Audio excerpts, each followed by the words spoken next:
Lately, there's been way too much symbolic monument destruction. And not enough flag burning.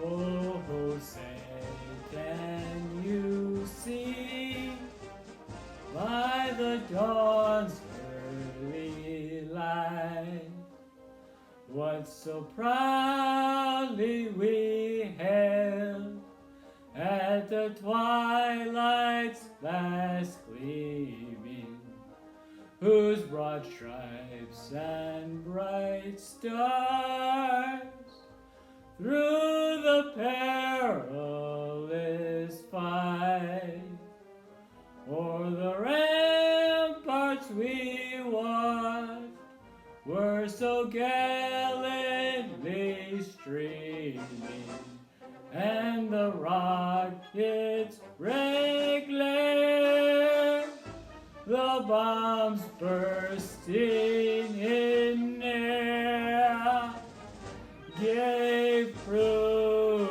through the night that our flag was still there. Oh, say does that star-spangled banner wave o'er the land of the free and the home of the brave.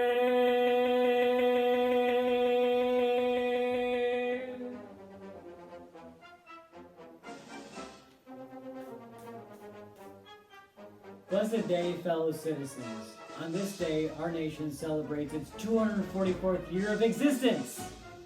Like many historical stories of triumph, our nation was materialized from the ideas of a few that grew into a movement of many, which fought until they, our ancestors, declared independence from the faraway governing rule.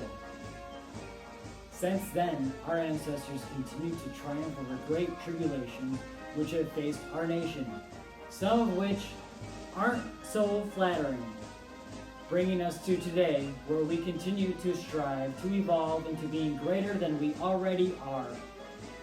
Today, we are facing a once-in-a-lifetime pandemic that puts our nation and world in a larger-than-life predicament that has dire consequences, both mortal and economic.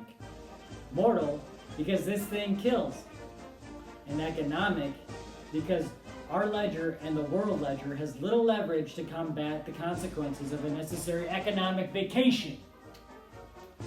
We have 16 federal agencies, federal intelligence agencies, to help protect us from foreign and domestic abnormalities. One of these agencies first took notice of COVID-19 in November of 2019, which supposedly didn't inform our president until January 3rd, 2020. 3 days after the virus was already publicly reported. A month later, our president took progressive steps to mitigate the virus's spread into our nation. He did this by bottlenecking our airports. People were herded shoulder to shoulder through major international airports to be tested for the virus. Yeah, great idea! Put people from all around the world shoulder to shoulder in a confined indoor environment to test for a novel virus. Great! Good job, geniuses! How about next time we build a tent city on airport grounds that keeps each international flight separate and sanitized? Oh, and only 5 to 10% of the world population flies in a given year? That's 390 to 780 million people who fly out of 7.8 billion. Want to talk about privilege? Want to talk about what segment of the population is guilty of spreading the virus outside the epicenter? Let me give you a hint. It has to do with money. and having much more of it than most of the world. Oh, and let's blame the United Nations World Health Organization for the lack of containing the virus. After all, they operate on an annual budget smaller than the New York City Police Department. And the WHO totally has the authority to ground international flights. Oh wait, no they don't! Now is a good time to bring up the hundreds, if not thousands, of scholarly papers written on containing a pandemic in a given year by our college and university students. Or how about the media's lack of investigative journalism to take a pandemic more seriously than it did, which would have helped alert the president who believes his life is a reality TV show.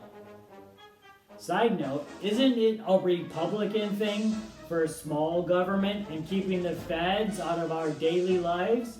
Yet the current president, a supposed Republican, tweets umpteen times a day and has a daily yell over helicopter blades to banter about some trivial events which the press is drooling over. So yes, I blame the president and his inner circle of advisors, but I also blame the media for not putting greater pressure on him to take things more seriously. Because of our early false steps in containment, our nation was forced into voluntary lockdown. I say forced because any action that strays from our normal is an encroachment on our lives of freedom. I say voluntary because we have the freedom granted by our Constitution not to adhere to orders if we wish not to. Hence commences the ordeal of the human condition. What we believe and what we are willing to sacrifice for our survival and our neighbor's survival. To open, not to open, what to do. Well, I don't know about you, but I think running a bare bones economy and sipping coffee on the patio while reading The Economist in the morning and grilling burgers with a beer in the evening sounds like a great rich idea to me. But we can't do that, can we? Because we, as a nation, have little to no leverage to give ourselves a much-needed paid vacation! Because our republic has put off paying our bills year after year after year, putting the burden of what we suspend today onto generations who aren't even yet born! On top of that, we are being herded into a race relations conflict.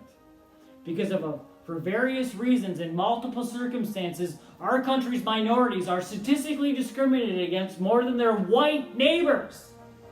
That doesn't mean that similar discrimination or action isn't inflicted on the white population.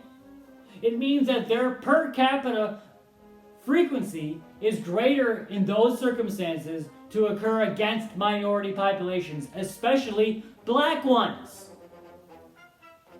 Yes, I too have been a victim of 2 excessive force police incidences.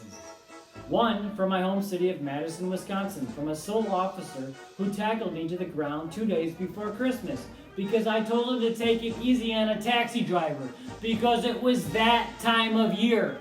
My head came down inches away from the curb. The second was in San Francisco by federal park officers. After following the officer's orders, I was sitting in the lotus position on the beach. I told them I was a graduate of the University of San Francisco and an employee of the United States Postal Service. They told me they didn't care, taunted me, then rubbed my face into the sand and cuffed me. Every time excessive force by the police arises in the news, my memory is triggered to my personal experiences with such circumstances. How defund the police caught hold to the mainstream is a trivial matter, but the basis of that statement, defund police, is very confrontational. It is not collaborative, compromising effort that rethinks police. Hashtag rethink police in terms of vetting and trading and what actions are really necessary in the pursuit of upholding the law. 244 years and what we see is what we get. There is much work to do to evolve into our next metamorphosis. Our local governments are on the front line. Change locally can occur much swifter than from above. If local changes occur, pressure mounts on the higher orders to also change. Talking strategy for the health of our nation, our youth are our greatest asset. They are the least susceptible to experience severe symptoms or die from the coronavirus. They are the most ready to evolve to become immune from the contagion. For this reason, I recommend we immediately plan to coordinate the process of sending our youth to local colleges and universities that are able to house them, feed them, and teach them. They have spent an unprecedented amount of time with their parents. And now it is time for them to be put into a Hogwarts environment where they can thrive. However, that idea only holds up if people that contract coronavirus are immune to contracting it again and can't carry it on to their community when they return, even if they aren't immune. And right now, there is little evidence that shows this.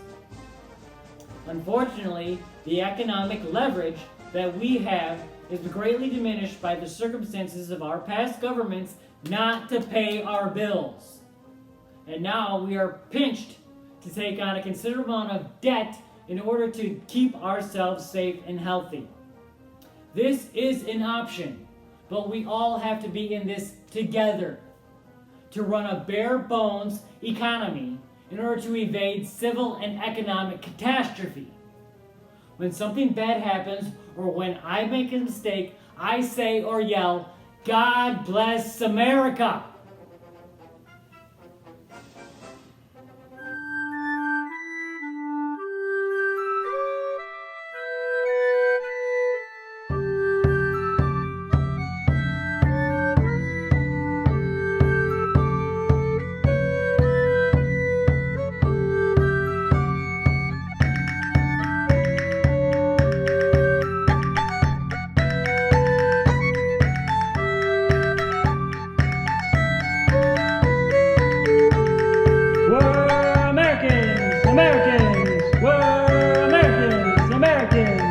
We all speak American with a different tongue. We came from the old world, now we're living in the new one. We're Americans, Americans. We're here, we're here, we're here. To live, to live, to live. We're here, we're here, we're here. To be, to be, to be. Good citizens, citizens. Good American citizens. We're here, we're here, we're here. To be, to be, to be. Be free, be free, be free. We're Americans, Americans.